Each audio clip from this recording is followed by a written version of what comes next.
Alright guys, so now it's Saturday. It's day 2 as far as getting this tree cut. I've got this stump that I pulled up in my last video, and today's going to be more of a kind of a detailed review on this chainsaw, this Stihl MS170. Like I said, I really like it. My only complaint about this saw is that once it gets hot and you shut it off, it is really hard. It's not hard to get it started. It'll start and run for a few seconds, and then it's really hard to kind of get it up to speed. I'm not sure if I'm doing something wrong or if my gas is a little bit old. It's ethanol-free gas, and it's pushing 3 months old. So I'm down here in Florida, and like I said in the last video, it seems like down here gas only stays about 3 months or so. But I did put some stabilizer in it.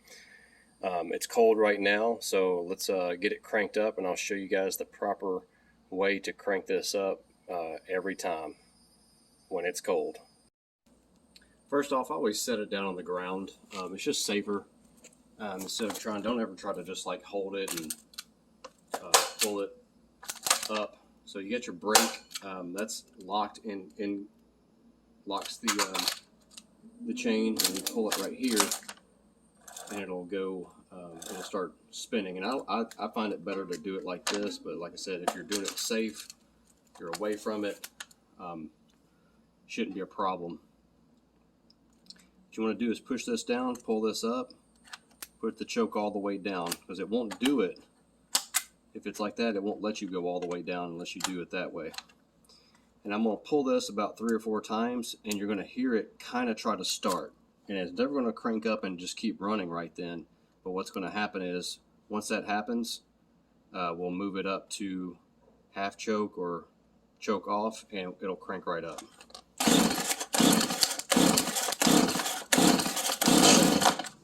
That right there, that's what you're waiting to hear. So then we're going to move it up.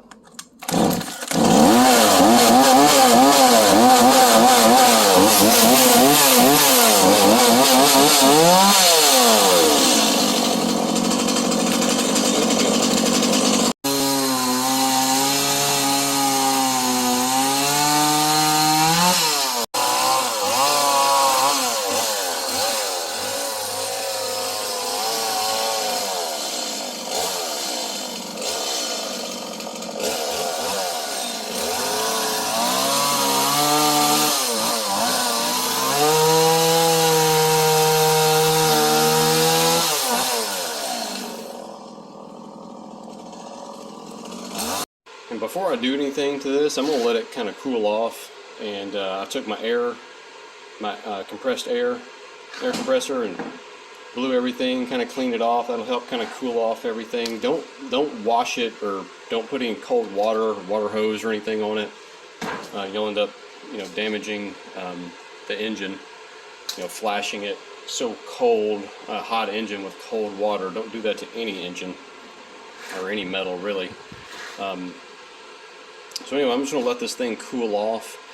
Then I'm going to change out the blade. Now, I've already done a lot of cutting. Actually, my neighbor borrowed this and cut with this chain, and then I pretty much did everything to that tree so far on this chain. And I'm actually shocked at how long it lasted, especially with all the sand I was cutting through when I was cutting the roots to pull up that stump.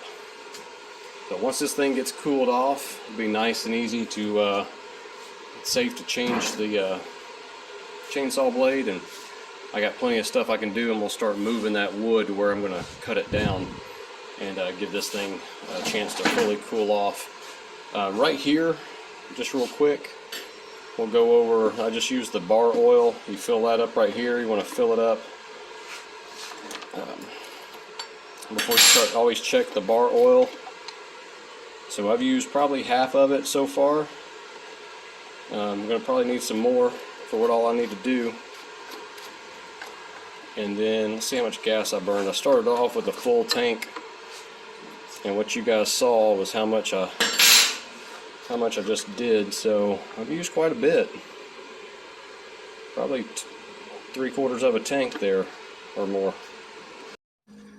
Alright, so one thing I realized, I started clearing out all this sand, and I was cutting this one, and I got into all these rocks, and because all of a sudden it seemed like my chainsaw blade went from cutting okay to not cutting at all.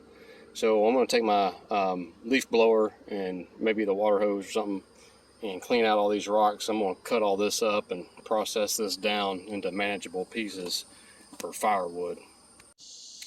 Alright guys, once I got all that sand and those rocks out of that stump, I sharpened my chainsaw blade just using like a hand file, and it did fine. I got that stump, the roots, I got that stump chopped up enough where I was able to move it to the fire that I had in my backyard. I'm going to show you some photos of that, show you a little video of that. I had a pretty good little bonfire going. Got the whole tree pretty much taken care of. Got some branches in the back cut up. And my chainsaw, I don't know, the bar, I know you can flip these over. I got it pretty hot. You can see like some discoloration, the purple and everything. It's cutting like crap right now. I need to resharpen both of these chains. I'm curious if I've messed up this bar. I'm going to try in the next video. I'm going to try flipping it over.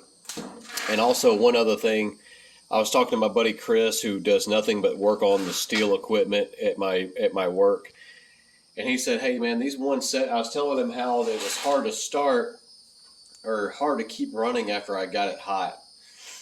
And he said, man, those 170s don't really like the heat too well. He said, take the muffler off and look at what the piston looks like. And he recommended getting a MS250, because I was thinking, I said, well, maybe I'll sell this for $100. I paid $200 for it. It cranks up and runs fine, but why invest any money into something that's only $200? So when he said go get a 250, I said, okay, let me go look and see, because we sell them at my work and they're like $400. And I was like, well, heck, what, shit, I just go get two of these before I pay $200. So as little as I do now, if I was a professional, tree cutting guy and cutting firewood or whatever, which I never do, this is just a home, hobby, or not hobby, but home, weekend warrior type chainsaw, limbs and stuff like that. I've been pretty happy with it.